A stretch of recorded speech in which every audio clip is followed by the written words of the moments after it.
Economics is that dry and tedious subject affecting everyone while being understood by virtually no one. This is no accident, and there are those who richly profit from your confusion or lack of interest. As shown here, our chief investigator named Seymour is at the scene of the crime and is looking for your money.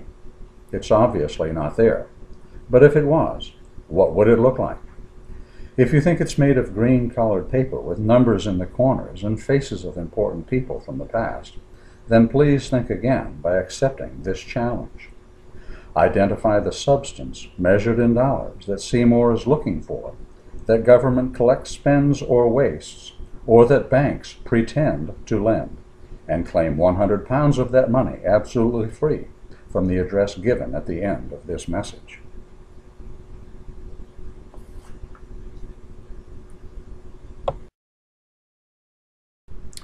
This is not money, nor is it $10. It's a banknote, or an IOU. Issued prior to the Great Depression of 1929, this note has a cleverly concealed contract that begins above the portrait, continues under the portrait, and concludes to the left of the portrait. Follow along. Top, the United States of America. Bottom, will pay to the bearer on demand, $10. Left, redeemable in gold on demand at the United States Treasury or in gold or lawful money at any Federal Reserve Bank. A promise to pay $10 is not $10, and a promise to pay gold or lawful money is neither gold nor lawful money. Furthermore, this note was only backed by 40% gold. That's a pretty good profit margin. But if you get caught doing that, you'll go to jail. After opening for business in 1914 and having issued far more IOUs for gold than they had in their vaults, the privately owned Federal Reserve Banks and United States Treasury closed the redemption window in 1934 and confiscated the monetary gold that belonged to your ancestors. To conceal this crime from the public, the Federal Reserve System issued these replacement notes, changing part of the contract to the left of the portrait, removing the word gold.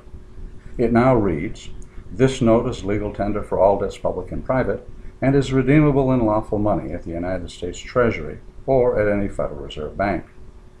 Legal tender is not lawful money. Lawful money had been defined by statute as gold or silver coin of the United States at Title 12, United States Code, Section 152.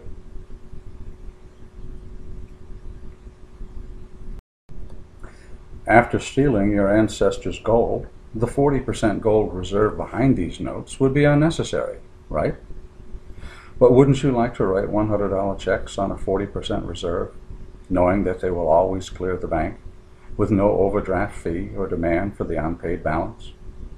By this, you could legally steal the equivalent of $60 from anyone willing to accept your $100 checks. As profitable as this was for the Federal Reserve, Congress improved on it in 1945 by lowering the reserve requirement to 25%. Now they could steal $7.50 with every $10 note, or $75 on every $100 note. So they reduced the fine print left of the portrait, but worded precisely as the previous note. This would help to conceal their next important step.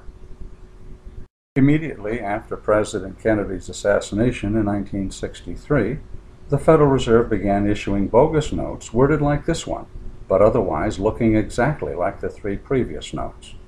All that remains of the contract are as follows: the United States of America, $10. This note is legal tender for all debts public and private. Removing the promise to pay $10 of the money, which was silver, did not convert this device into money, or silver, or $10. Nor can a promise to pay 10 oranges become 10 oranges by simply deleting the promise to pay them. Our silver coins were stolen in 1965, and in 1968 Congress reduced the gold reserve to 0%. It now costs the Federal Reserve and Uncle Sam nothing to get these rags and what you produce. They steal whatever they want. Taxes are a bonus and help to conceal the fraud. This chart shows the result of creating a central bank that opened in 1914. Karl Marx proposed such a bank as the fifth plank of his Communist Manifesto, which reads, quote, "Centralization of credit in the hands of the state by means of a national bank with state capital and an exclusive monopoly." Compare this chart to Proverbs 22 and verse 7, which reads, "The rich ruleth over the poor, and the borrower is servant to the lender." Consider this next graph in light of the Federal Reserve's mission statement to maintain a stable economy with minimal unemployment or inflation, and stable purchasing power of what they call a dollar, which is simply a unit of measure in the decimal system. The dollars of imaginary bank credit you earn are worth only 3% of their value in 1914 when the Fed opened for business. Our forefathers prohibited this system in our state and federal constitutions. Our constitutional gold coins looked like measuring cups in Grandma's kitchen. Their relationship to one another is precisely linked to the weight stamped on the coin in the decimal system of dollars and cents.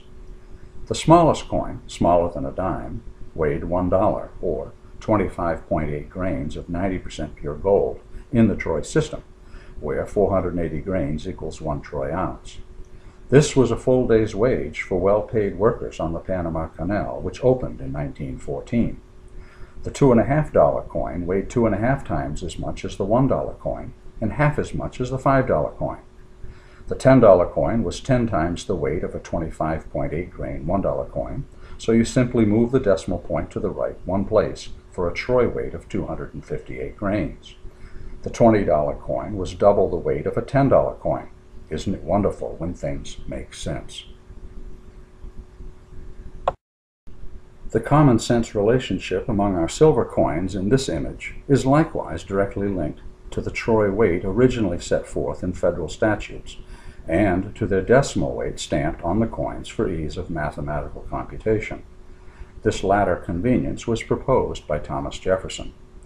As you can see, however, the decimal system for measuring silver coins was different from the one used to measure gold coins, and became the source of confusion.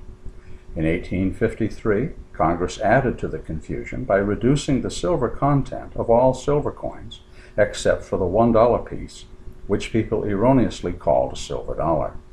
Intangible dollars were not made out of tangible silver. Confusion is the seedbed of fraud which ultimately led to the confiscation of our gold and silver many years later.